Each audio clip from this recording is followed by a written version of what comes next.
what is day 2.5? 3? We're going to say 3? Yeah, okay. That means that you are fired up and ready to go, right? Yes, sir. All right, let me hear it. Fired up. Ready to go. Ready to go. Now I am now President Obama. In my wildest dreams. You may not know, though, that that slogan, that campaign slogan, was coined right here in South Carolina by a Greenwood City Council person, Edith Childs.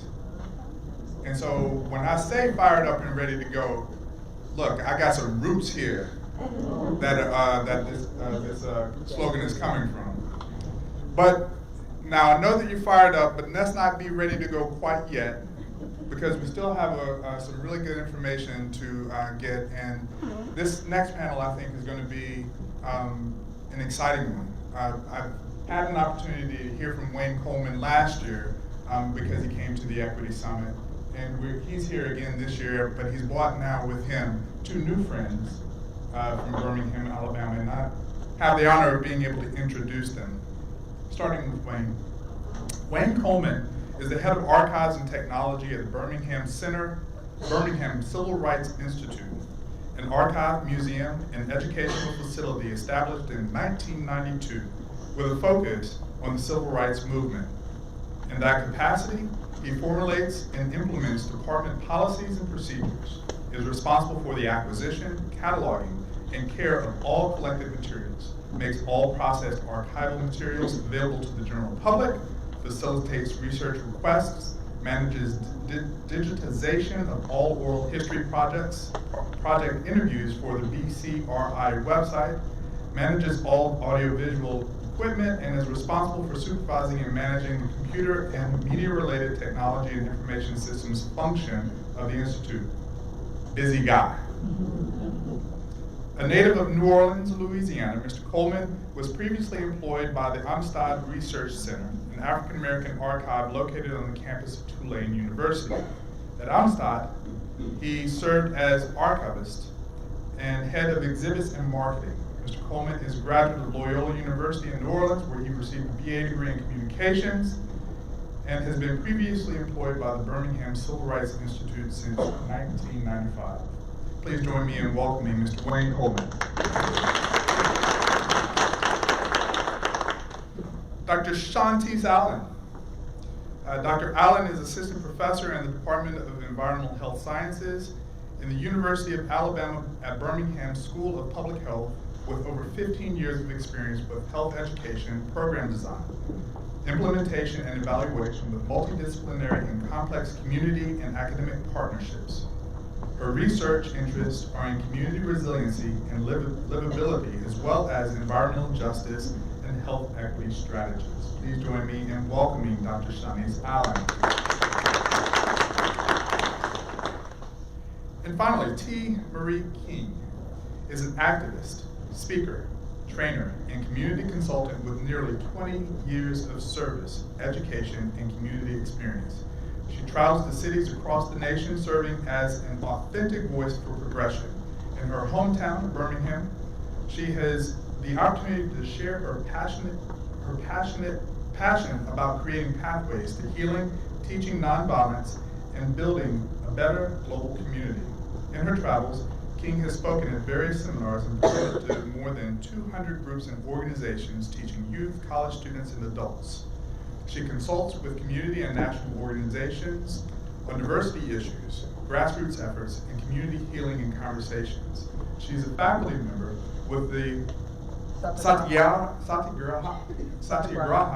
thank you very much, Institute. I love that. That was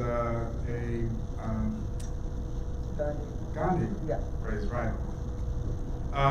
Serves on the Jefferson County Memorial Project Steering Committee and is a board member of the Birmingham Education Foundation, a committee member for the Women's Fund Committee,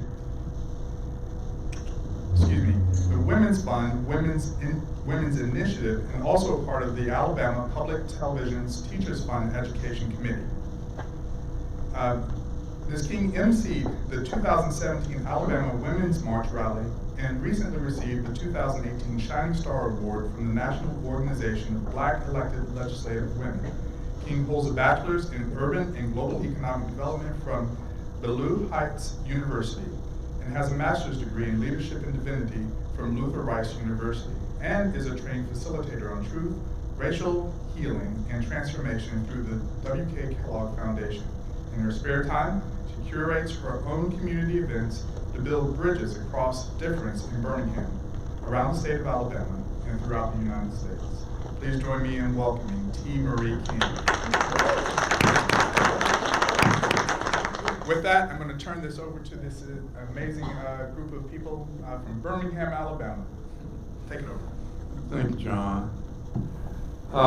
We're short one panelist, as you can see in your program, and that is Lieutenant Eric Stisher, who is an officer with the Birmingham Police Department. He was not able to be with us, and it kind of puts us at a little bit of a disadvantage because Eric was going to talk about the position of the Birmingham Police Department at this point in time, since we started the work that we've been doing. So, since I'm not inside the administration of the police department, I won't be able to speak to that. But as John said, I'm head of archives at the Birmingham Civil Rights Institute, and I'd like to read you a statement that defines the Institute. The Birmingham Civil Rights Institute is an educational, cultural research center. It includes an exhibition and information center, as well as a depository of historical materials. Conceptually, the Institute promotes a comprehensive understanding and appreciation of the significance of civil rights developments in Birmingham, Alabama, with emphasis on the national struggle of African American citizens and widespread minority participation in the democratic process. So a lot of the photographs that you're going to see will be of the Institute itself. And the work that we've done actually got started in the fall of 2015 when some members of the staff, including myself at the Institute, and members of the Birmingham Police Department traveled to Washington, D.C. to meet with the staff of the United States Holocaust Memorial Museum. And the reason that we went to the museum was to discuss a program that they've been doing for the last 14 years called Law Enforcement and Society. And what that program is all about is helping law enforcement, from local law enforcement on up to the FBI, help those individuals to understand how they interact and can be seen by the communities that they have to deal with. And they do it using the backdrop of the Holocaust, which is what the museum is all about. The reason for that is because many people think that it was the Nazi military that did what was done during the period of the Holocaust, during the period of World War II. But it was actually the police departments in the various cities and countries that helped along the process of Nazism throughout the war itself. So over the last 14 years, the Holocaust Museum has dealt with 80,000 individuals involved in law enforcement. Now, our reason for going there was because we wanted to replicate that program at the Institute, using the civil rights movement and using our museum component as the backdrop for being able to train individuals who are in law enforcement. We tried to do that by way of seeking resources and funds to pull that off, but we were never able to do that. So that program never came to fruition at the Institute. So we skip ahead to the fall of 2016. And at that time, the U.S. Justice Department funded an initiative called the National Initiative for Building Community Trust and Justice, which was under the Obama administration. It was a grant of $4.75 million given to the John Jay School of Criminal Justice in New York, and they in turn carried out this program. I want to read to you what the program was all about. The program was to provide training, evidence-based strategies police policy development and research to combat distrust and hostility between law enforcement and the communities they serve. It would provide training to law enforcement and communities on bias reduction and procedural fairness. These strategies would be applied in 5 pilot cities around the country: Fort Worth, Texas; Gary, Indiana; Pittsburgh, Pennsylvania; Stockton, California; and Birmingham, Alabama. So we were one of the pilot cities for the initiative. So in September of 2016, Birmingham Police Department asked for 10 community members and 10 police officers to attend weekly meetings for 1 month, 3 times a week. So I was one of the individuals from the community and from the Institute that attended those meetings. And the meetings were intended to provide a chance for us to have conversations on police-community interactions. So we were there to talk to the police, and they were there to talk to us. All of the meetings were facilitated by Susan Glissom and Charles Tucker of Sustainable Equity. In the very beginning of all those meetings, there was a lot of tension in the room, as you could imagine. A lot of what I think we would call individuals not trusting one another because of who they were. The police being who they were because they were all in their uniforms, and we as community members having to deal with some of them on occasion. But after the first month, we continued to have the weekly meetings and met through the summer of last year. I think that over time, we began to break down those barriers of tension and confrontation that would normally be a part of a situation like that. And I think in essence, we almost became like friends. I mean, we got to know one another in that kind of a way.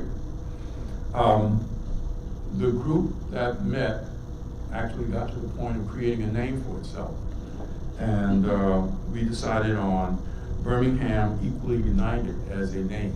And we had discussions about trying to go forward with creating a 501c3, making it into a nonprofit organization. And so those things are still on the back burners, but it is something that we did have a discussion about. We tried to do a number of different things for the community and for the police department. We established a set of goals and objectives for our organization, and we, as one of the goals that we were going to put forth to the police department, we wanted to provide administration for Birmingham Equally United. Another goal included establishing operational procedures for Birmingham Equally United. And another goal included securing support from the National Initiative for Building Community Trust and Justice. And the last goal was to provide ongoing engagement between community and police officers. We created surveys for community members and Birmingham police officers to take. Just as an example, some of the questions that we had on the surveys: do community members work with Birmingham Police Department to solve local problems? Do patrol beat officers make it easy for community members to provide input, comments, suggestions, and concerns? Do you think that Birmingham Police Department treats community members fairly? To what degree do police and community members trust each other? Can education play a role in improving police-community relations? So we had these surveys drawn up and passed out to community members and to police departments and police officers. And we got some very interesting responses, some positive, some negative, from both sides, actually. So we continue to do that as a part of the work that we were trying to bring together individuals around. We did neighborhood walks, where we walked through a neighborhood with our police officers in their uniforms, and some out of their uniform, in order to see what kind of a response we would get from the neighbors. We also met with high school seniors in Birmingham City schools to discuss their experiences with the police. And we found that in many instances, these kids had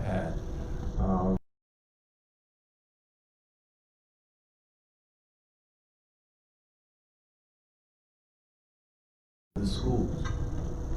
In November of 2018, we provided a training session for the new recruits that came out of the academy at that time at the Birmingham Civil Rights Institute and at 16th Street Baptist Church, which was also facilitated by Susan and Charles, allowing the new recruits, and these were men and women who had not yet gone out to the streets and started to do the work that they were doing. But we tried to get them to talk among themselves and to us about why they decided to become police officers, what kind of expectations they had about dealing with the community and dealing with individuals on the street. So we thought that that was really something that was necessary for them to consider before they actually did go into Birmingham streets to do their work. What we also stressed for them was something that they didn't get at the academy, which was the historical background of the police department during the 1950s and 60s. Because it was the police that, in many instances, were the problems for both the demonstrators, the community, and people who were protesting in downtown Birmingham. So I think that they appreciated the historical perspective that they never did get. And we hope that what the Academy is going to do ultimately is integrate that into what they provide for the recruits before they get out into the streets. We stopped having meetings last summer. Attendance had dropped off on both sides, actually. We have some individuals whose issues in their lives just demanded more than they were able to provide in terms of time. And so what we really decided is that we think that we should start the process all over again and to expand the reach into the community and increase the numbers of people who are involved. We started out with our 20, 10 and 10 community individuals and 10 police officers from the department. But we do want to try to expand that core number and find out just what kind of a response we'll get. At this point in time, the department has a brand new police chief who's been in office about a year now, I think. And as I said earlier, Eric has spoken to what the department's administration feels about the project. But we're hoping that we can continue on with the kind of things that we were doing before. But with many more people being involved and much more of a kind of a dedicated posture on the part of the administration of the police department to see us through to the end of the process with as many police officers who are able to participate. Thank you.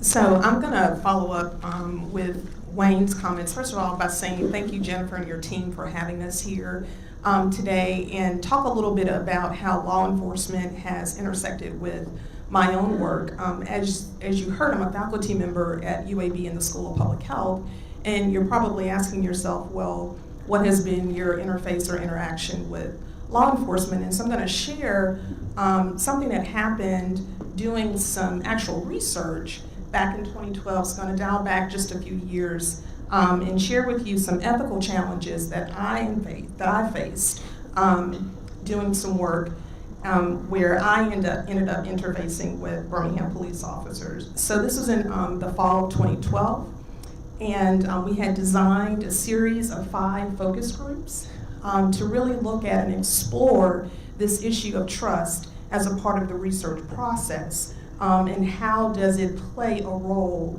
in the relationships between academicians and the community at large? And so there were 5 of them that were scheduled, and this was number 5 that we actually were hosting and doing. So we're at a church in East Birmingham and had made all of the arrangements for people to be there, had communicated, we thought, very clearly what we were doing. And why is this important? Obviously, because trust, we know, is a universal challenge when it comes to doing science and doing research, particularly in the Southeast. And we wanted to have some conversation about that. So what happened? We are setting up for our 5th focus group. Now, mind you, any of those of you all who do research, you always want to replicate what you're doing the same way. And so that was the goal. Well, we get to focus group number 5, and 2 cops show up at this particular focus group discussion. Did not know why. Learned later that they were told to show up in order to ensure that nothing unruly occurred at this meeting. Now, mind you, obviously that's going to change the tenor of the conversation. And you can just only begin to think about some of the ethical challenges around law enforcement in a room, people wanting to have honest conversation. There was a consent process that we went through, so there are signatures that are on documents that could very well have been taken. And as the investigator at that time, I honestly did not know what to do. I was in a conundrum trying to figure out how do we move this along, and these two law enforcement officers were here. And they were in all of their attire, including weapons. And it was very challenging for us to move that particular focus group along. What I learned later was that the community neighborhood president, or the community president for the neighborhood that we were in, was having some disagreements with a city council member who lived in the community. So thinking about trust between an academic institution and the community, there's also distrust between community and community that I was not aware of. I wasn't privy to any of those conversations. I had no idea that that was going on, but it did impact the work. Unfortunately, we were not able to use the data because that focus group had been done differently than the other 4. And so that puts me in a position of, hey, we actually wanted to write something about this and we're not able to do that. Thinking about what Wayne talked about in terms of just trust between community and law enforcement, and again, how that intersected with my research work, was again incredibly challenging. Something that I had never had happen prior, and it really highlighted the need for having the conversation in the first place. And we were talking about trust in research. We weren't talking about law enforcement. We weren't talking about relationship between an elected official and a neighborhood officer. We were just having this conversation, what I thought was a very innocent one, that turned out to not be so. So what were some of the issues that we had to consider with this particular project? First of all, the law enforcement officers that were there were not consented research investigators or a part of the research team. So they're hearing this conversation that they didn't even really have permission, obviously, to listen to. I did not feel empowered to say anything to the officers at the time. I didn't know whether or not our sign-in sheets were going to be taken.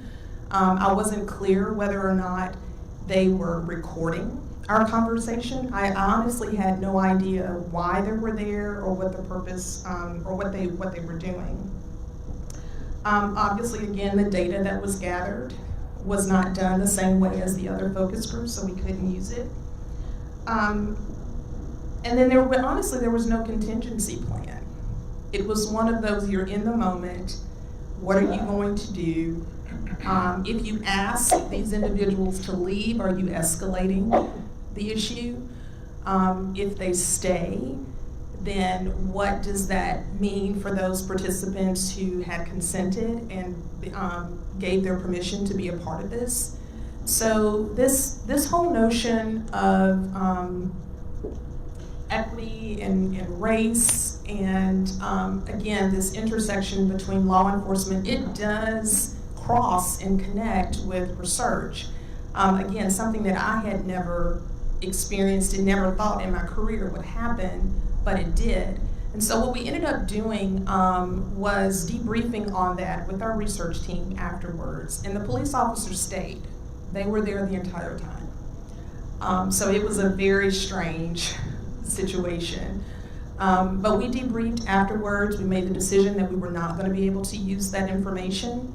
And then we also wrote a case report about it and shared it with some of our other colleagues around, here's what you need to consider if this were to ever happen to someone. So things like obviously having scripted messaging in terms of how we promoted this focus group. We had flyers and with dates and times and location. But what we learned was that the neighborhood had used a robocall system to invite participants to the focus group. And we had no idea what they were saying on that message. So they needed to have some scripted language for that. We also talked about, what do you do? What are things that we need to be saying or thinking about if there are police officers to show up in a space?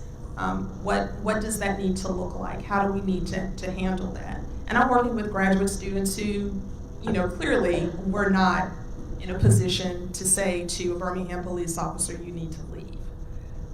So just wanted to share that in terms of how this connects to some of the work that's really important around that Wayne has been doing around trust and how law enforcement is viewed, particularly in our city.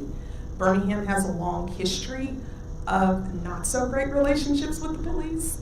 And it certainly it manifested itself in some of the research that I was doing as well. So I just wanted to share that piece with you all.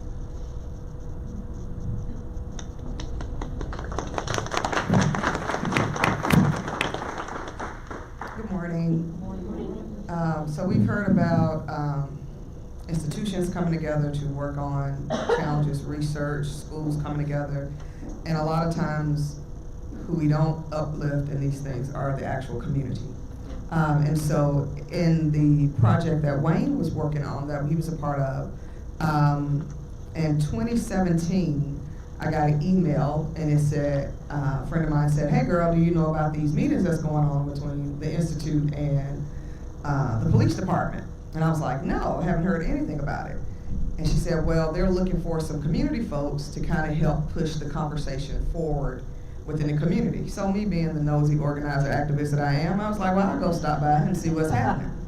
And what I showed up to, I thought it was a meeting, it was actually a training. So this training that we call, I think they were on PJ3 at the time, it was the bias training for the police officers. It was, let's train the community members on this information. And ended up being like an 8-hour training. I went ahead and just sat through it because I was just curious as what it was. And we saw a lot of things that we were like, how this training is set up is really bent towards the police and not the community.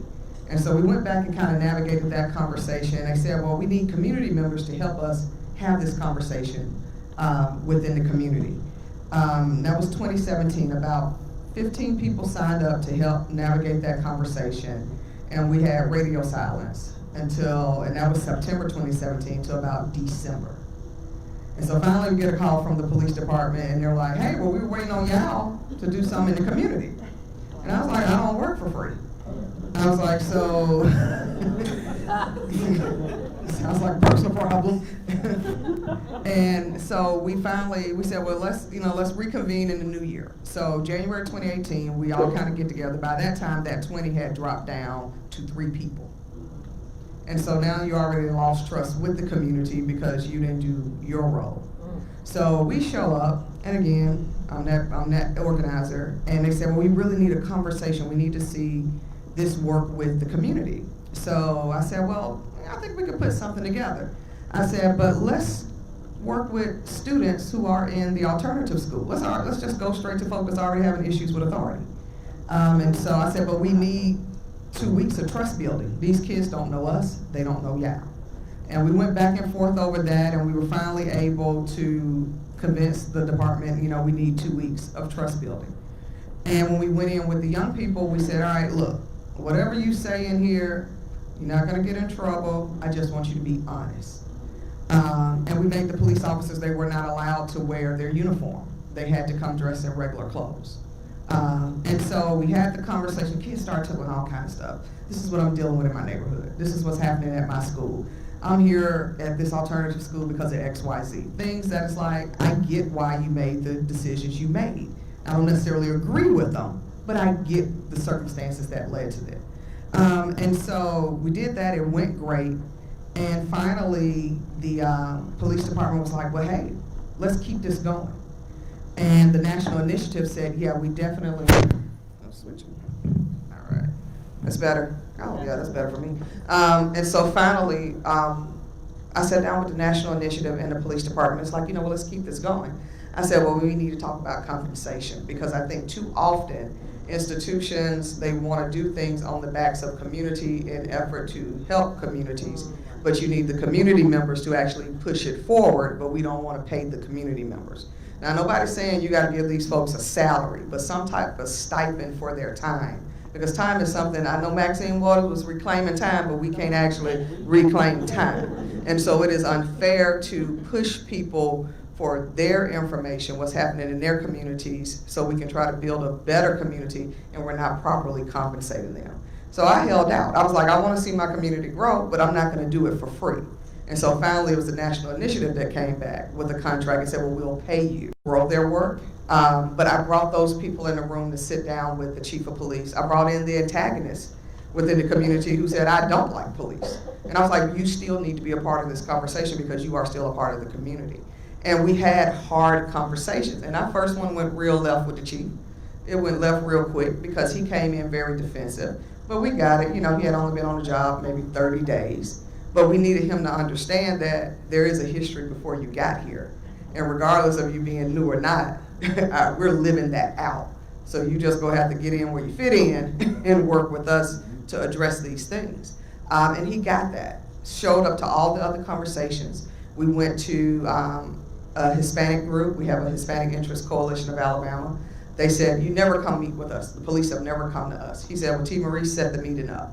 We went and sat down with them. We found out some things real quickly. One of the things was we found out there was no bilingual in dispatch. So they're calling the police for help, and there's nobody there to translate. That's an issue. We found out that we needed a liaison for the police with the Hispanic community. And so it was things like that that got identified very quickly, for lack of a better term, became kind of easy, low-hanging fruit that he could immediately respond to. At the same time, there was conversations around taking school resource officers out of the schools. And he was hearing from parents like, they're over-policing our schools, take these resource officers out. And he was like, T. Marie, you're in the community, do you think this is something that needs to happen? I was like, I ain't been to school in years. I said, so I have no idea, but I can get you some students. And so I got 25 students ranging from 7th grade to had just graduated from high school to sit down with the police chief on a Saturday morning. And they were like, no, we're good with the school resource officers. We're fine. Now, it'd be good if they stayed awake while they were there. But, we're cool with them being there because we feel safe with them there. And he was like, well, I'm hearing something totally different from adults. And they're like, well, they're not at school. Yeah. And so he said, oh, so maybe we need to retrain them and maybe replace some. And they were like, yeah. So they started working on that. And one of the kids said, well, why don't y'all have a youth advisory council? And he said, well, that's something I think we can do. So that's something that's being developed and hopefully launched at the 1st of 2020. And so these listening sessions actually brought out ideas. And I think sometimes we think communities don't have their answers. And they do. This table that we were talking about yesterday, we're not bringing the people that's in that community I think people can solve their own problems. We just don't give them agency and empower them to do so. And so those things went good. We started seeing some movement. Chief is still working on some things. And I think some things have changed with how he just personally wants to lead the police department. But one thing I will say is when you have programs like this that are partnering with agencies and city governments, is that these people have to put skin in the game. And see, a lot of the work that was able to be done is due to the national initiative and their grant money that they had. And you have to get, I think, that people on the ground in those cities to put money in so that these things can continue. I think true engagement, truly connecting with those people who are in the community that are doing the work. A lot of times we have people that we disagree with for whatever reason. Some folks we sometimes just don't like them. That's irrelevant. If we're trying to move the community forward, these people do need to be a part of these conversations. Having credible messengers, people that can go into the community and find those folks and say, hey, you need to be a part of this conversation. You know, I leveraged a lot of my relationships within the community to bring people to sit down with a brand new police chief that they knew nothing about. And I think also having that respect and that empathy of, you know, a lot of times we see things pop off in communities, or we see things, you know, happen, and we look at that and it's like, oh, that's a major conflict and that's an issue. But we don't understand that sometimes conflict has a history that's a long time and sometimes generations in the making. And so you see kind of the explosion. It's almost like an abusive relationship. You see, you know, the act, but then they go into that honeymoon phase, and then but we come back around. A lot of times communities, we go through that same thing within our communities. We're doing well, things are fine, tension starts to boil, and then an explosion happens. But that explosion or that conflict may be generations in the making. And so when we look at the police relationships in Birmingham, you know, we have that history of where, and you've seen, if you watch Eyes on the Prize in February, you've seen the issues with the Birmingham Police Department. And that hasn't gone away. You know, yes, the police department has changed, there's new people, but the residual effects is still there, especially when you have community members who were around at that time that are still alive. You know, that trauma gets passed down generationally, and we have to work as a community to address that. But I think when you have people who get it, who are willing to have these hard conversations and come at it from different perspectives, we can move our communities forward. Yeah.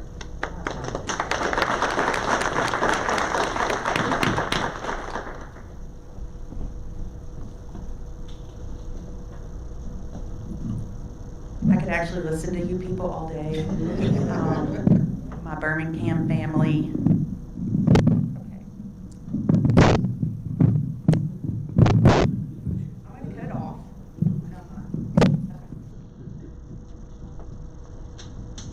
I'm a historian. I am not a tech person, so I apologize for that.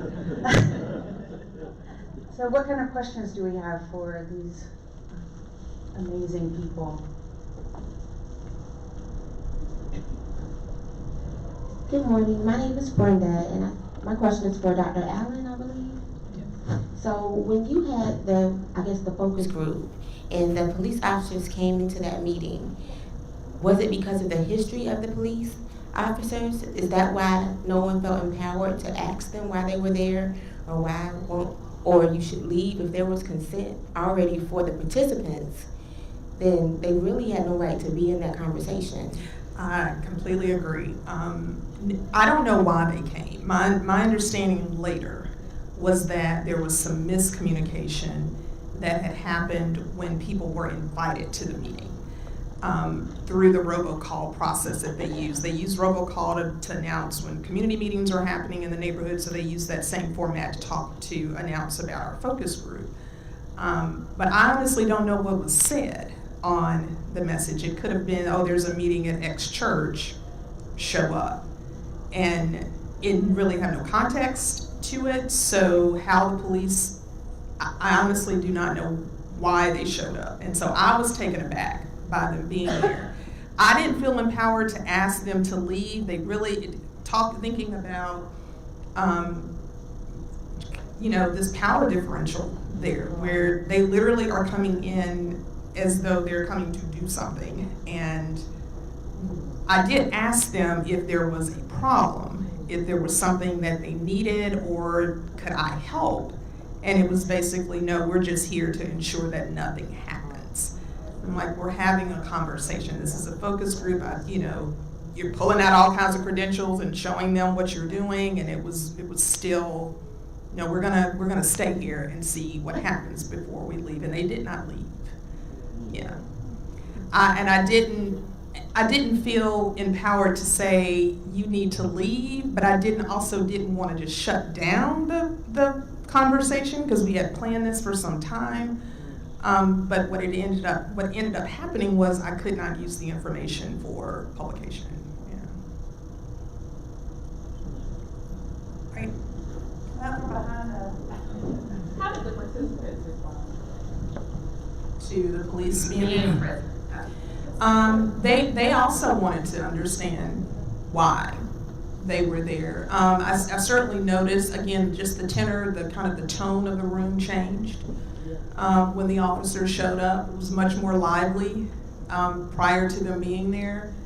So, I mean, people were, I think, somewhat intimidated by the fact that they were there. They didn't necessarily just directly say that to me, but you could read the room and know that that was the problem. It was very odd. I'd never had it happen before. They participated, but it was just a different flavor when the police showed up. Can I ask, were the police officers, what race were they? They were Caucasian. They were what? They were all white. Okay. Is there a question? It just got asked. Good morning, I'm Cindy Henry. This is for all of you to talk about.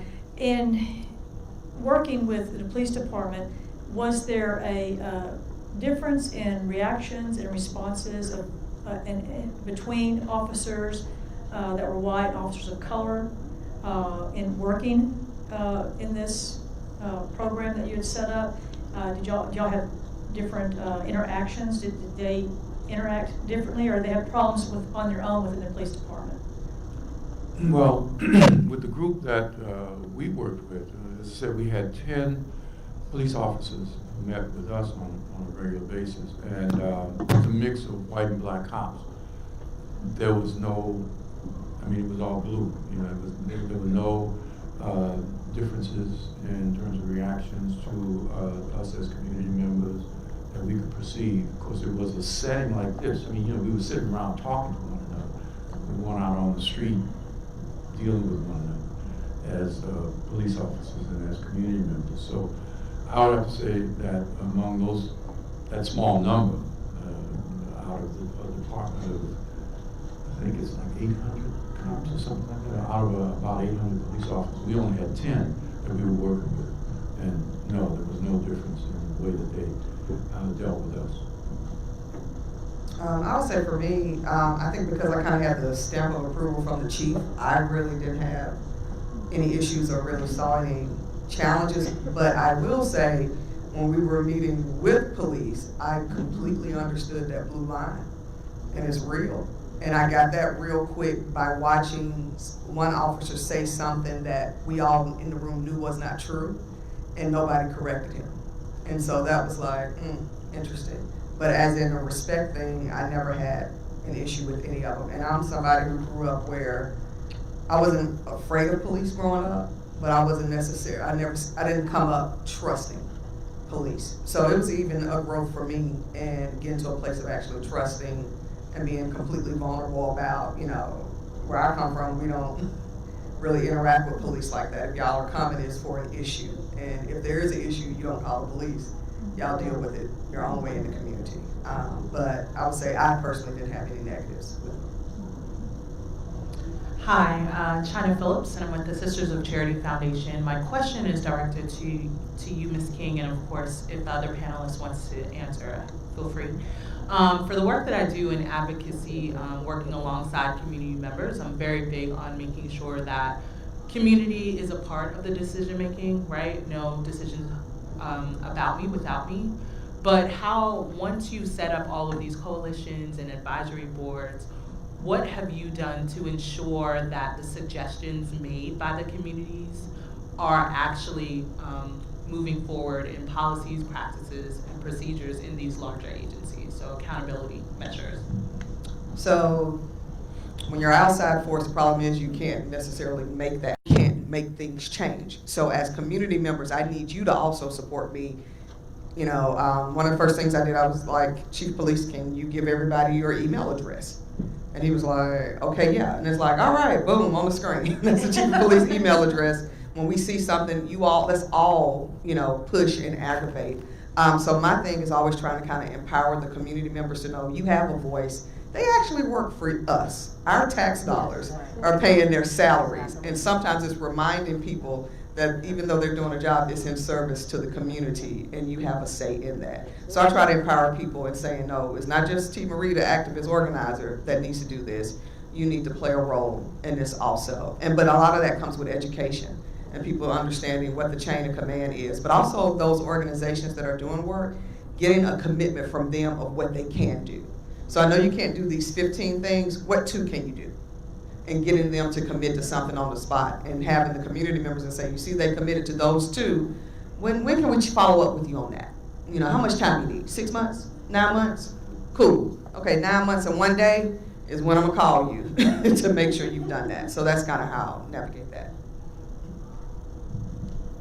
I think for me, I'm always kind of pressing with my colleagues that the work that we do in academics is advocacy, and thinking about our work in that way, and showing up when there's not a grant, showing up when there isn't the opportunity to write anything, just being present, I think is important. I spend a lot of time in community doing work around environmental justice, and just coming to meetings and listening to what people say, even when they're not talking about what it is that you thought that they were going to talk about. There is no agenda, it doesn't start on time, all of that kind of thing. You show up. I mean, presence is a gift, and I think that's important. Well, I think that this is where our colleague, Lieutenant Stisham, would have really been helpful in answering that question, because as I said, he's on the inside. He's a part of the department in a way that none of us are. And but I really do think that we made a number of suggestions to the department. I think that there was a disconnect between the meetings that we were having and the meetings that T. Marie eventually became a part of, for some reasons that actually go beyond the department and to the national initiative itself. Of course, there was the new chief that came in. The previous chief was totally behind what we were trying to do with the national initiative funding. But we had some criticisms of them, and we found that they were not consistent with their personnel. The people who came to us from New York, who were our points of contact between us and them as an organization in New York, changed over a 6-month period. We had 4 different facilitators to come to Birmingham to meet with us. Of course, everybody knows that in 2016, Trump was elected, so the funding for that grant was not renewed. So the National Initiative project itself actually ended, I think, in March of this year. And there were 5 other cities. I mentioned the others. There were 5 cities. There were 4 other cities. There were 6. Minneapolis was one, and I think it was added later, or they dropped out or something like that. But I'll say Minneapolis ended up securing their own funding to continue the way they wanted to. Right. Yeah. Right. So they started out with 5 cities, then Minneapolis came into it. But what we found was that there was not any, from the initiative's perspective, there was not any sharing of information about what was going on in those other cities, how they were doing, what were they accomplishing, what kinds of things that we could look at to borrow from and try to implement on our end. So there was no sharing of information around what the other pilot cities were doing, which we thought was inconsiderate of us, since we were trying to continue the process of meeting and talking, but we didn't know what was going on in those other examples of cities trying to do the same thing. So we were kind of critical of the initiative, and I think that was a reason behind the disconnect that did happen, because we did not connect with Team Marie's group to have the meetings ongoing. I want to say real quick that after last year's conference, we, Columbia and the Collaborative partnered with Wayne in Birmingham and Eric Stitcher, who is recently Lieutenant Stitcher, and also Jackson, Mississippi, so that we can create these networks where we're doing this work in Jackson. How can we help you in Birmingham? How can we help you in Columbia? So this is work that's happening. Right, so on our own, we decided to have meetings, well, discussions anyway. I mean, we haven't had any meetings, but phone discussions about the possibility of working with departments in the other cities that are represented here, Atlanta, Columbia, and Jackson. Hopefully bringing representatives from the communities and the departments to Birmingham possibly to have a large-scale meeting of minds around all the things that we're talking about right now. First, I just want to say thank you so much for taking the time to come out here and to share with us. It's been so enriching learning from your perspectives, and I certainly hope that that learning doesn't end today. We continue to work and grow together, so thank you so much. Each of you shared a very rich perspective, and I'm thankful for that. Dr. Allen, this reflection is primarily directed at you, but I do welcome reflections from all three of you if you have thoughts on this. Something that you said really struck, a lot of things that you said really struck me, but I was wondering if you could reflect on, there's both the police community trust, but also within community trust, and we see that emerging as well as something that, you know, as a community grows empowered, navigating and that growth and power towards a more equitable space. Do you have any comments, suggestions? Sure. Some of the work that I'm doing in North Birmingham, I think, is a testament to what you're saying. Just very quickly, talking about consultants coming into spaces, really not kind of growing leadership from within. I've seen that in the work that I'm doing in North Birmingham. They actually, going back to Team Reed's point about investing in community, they're working with a local city planner to really work through a framework plan that was developed by our Regional Commission of Greater Birmingham to look at some zoning issues in that area. It's an interesting dynamic when to first see this group and kind of how they've grown, and they're much more homegrown and run their show now, and I think that's important. With the pieces with what I shared about the police officer showing up at the focus group, I honestly don't know what the relationship was between the city councilor and this neighborhood officer. It did not seem like it was positive because two police officers showed up at my focus group. But I hope that's been resolved. I don't know. I did have a conversation with the neighborhood officer later to express my concern about what happened. He also was supposed to be at that focus group and did not show. So that was an issue as well, because I was kind of left defenseless. Like, I don't even have anybody that I can turn to who has knowledge of how this was communicated, because we really did want the community to kind of promote this how they normally would, which is why we allowed the robocalling to happen, but we didn't script what needed to have been said, and that was a mistake on our part. But I think the trust within community is something that just, you know, it can be positive, it can not be. In that instance, it wasn't.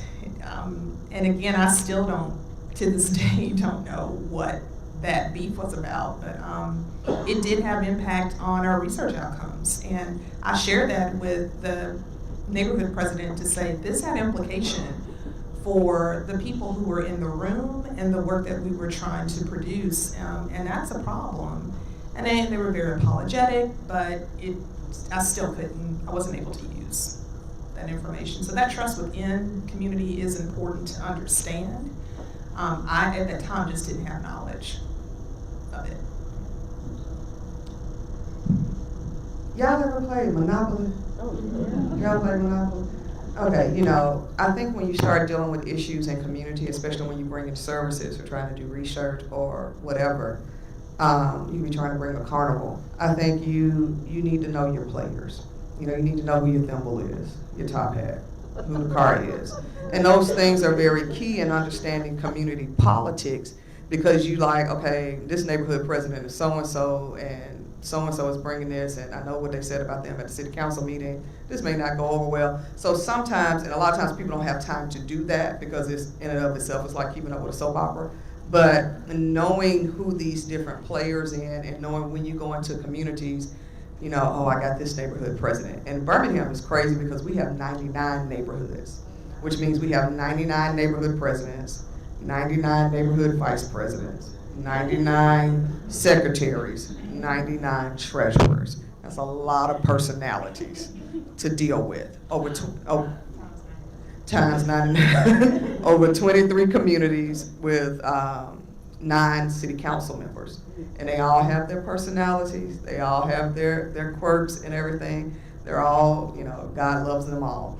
And so, but we have to be able to navigate that space to know how we're dealing, because I've done events around the city that if I'm going into certain communities, I know I gotta go talk to someone, counselor so-and-so. I don't need no money from them, I really don't need their support. I just don't want them messing up what I'm trying to do. So let me just go and talk to you and take you out to lunch and tell you what I'm trying to do so I can get you off my back ahead of time. And then sometimes I need to get that neighborhood president on the side. Hey, I need you to do this because we're doing X, Y, Z.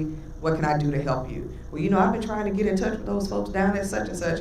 I can make that happen. I got relationships there. So sometimes it becomes a bartering with the community, but you have to know those players and what entice them, and that takes research and time to know that and understand that. One of the things that kept coming up from the police officers was that there just was not a real sharing of information from the department side about what is black letter law, what is the law, and how much it is that the police officers can do when they go into a certain situation.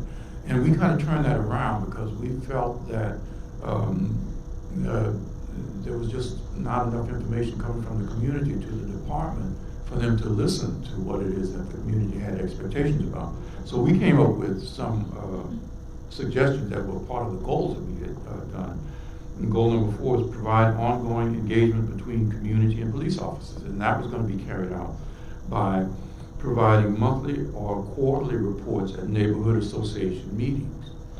Establish beat management procedures where there was 30 to 45 minutes of walking each beat to introduce police officers to community residents. And what was called proper relief procedures, sharing information on what has happened during each shift with the police officers coming on duty. So they're sharing information within the department among themselves about what's going on to a degree that is probably not happening right now, and that they are receiving information from the communities about what it is that they do and how they do it. My name is Dean Slade. Could you tell us a little bit about the demographics of the police force and those in leadership, and if that has changed over the last 20 years or so? Well, I can't speak with real accuracy about it, but I can tell you that going back 50 years, you know, the police department was all white in Birmingham, and it has gradually changed over. I think right now, possibly it's majority African-American police force, there's still whites on the force. So to that degree, I can speak to how the numbers have shifted since the days of the movement, naturally. But I mean, right now, there are a good number of black cops on the force right now, male and female. We have time for one more question. I just want to encourage people, if you are ever in Birmingham, to please stop by the Birmingham Civil Rights Institute. It is a gem of a place to be. Is there an exhibit about the police? It's integrated into our permanent exhibition, where we do deal with what the police were responsible for doing at the time of the demonstrations that would go from about the late 40s all the way through to the mid 80s into the 90s. So it is the role of the police and the detrimental role of the police in the city's life is addressed in our permanent exhibition. So you can find that information there. So I know for a while that the police academy was teaching new recruits about Birmingham civil rights history. Is that still something that's? No, actually, the thing that I mentioned earlier, that was done at the end of 18 was the first time that they ever did it, where in a single class for the recruits, before they were allowed to go out into the streets, they got a historical perspective on the police department, going back actually to somewhere around the 30s and 40s, and coming right on up through the movement era and into the 90s. So they've only had that happen once, and what we were trying to do was to encourage the department to take that on as a part of the academy's training that they do for all of the recruits that come through. And actually, we were able to get Police Chief Smith to come to that session in November of last year. So we hope that it made an impression on him. I've been, me and another professor at UAB, Andy, we've been 3 times this year, where Andy kind of gives a kind of history of the police department, and I've done like 2 hours of listening exercises with the police recruits to make sure they're actually listening, which has been very interesting. They would come in like 2 hours of listening exercises. This is gonna be whack. And it's like, well, you have to do it. But what we found out afterwards, you know, I had police recruits say, I realized that I cut people off, and I cut their sentences off. You know, I realize I get distracted when they're telling me things. I realize I try to finish their sentences. And then we take that conversation to how dangerous is that for you and the call that you're responding to. If you think you know what they're gonna say, if you get distracted, what pertinent information are you missing? So in the times that I've done it this year, it has been very positively received, but we're hoping that the chief see the value of keeping it in there.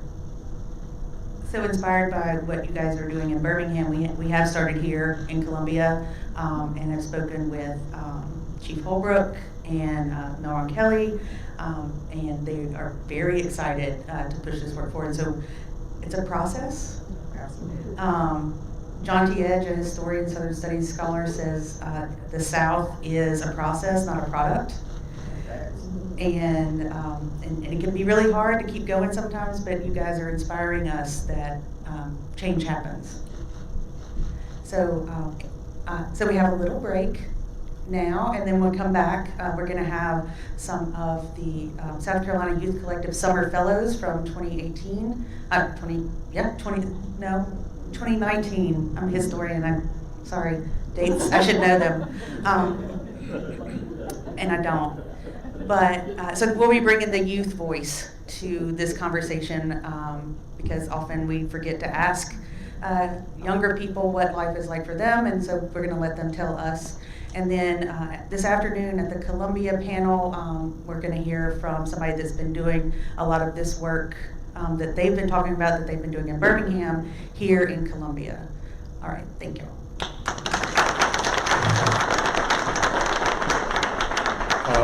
I do have a few brochures on the Institute if anybody would like any. Or it's a really good chance to take a field trip, like we could all take a field trip together. Right?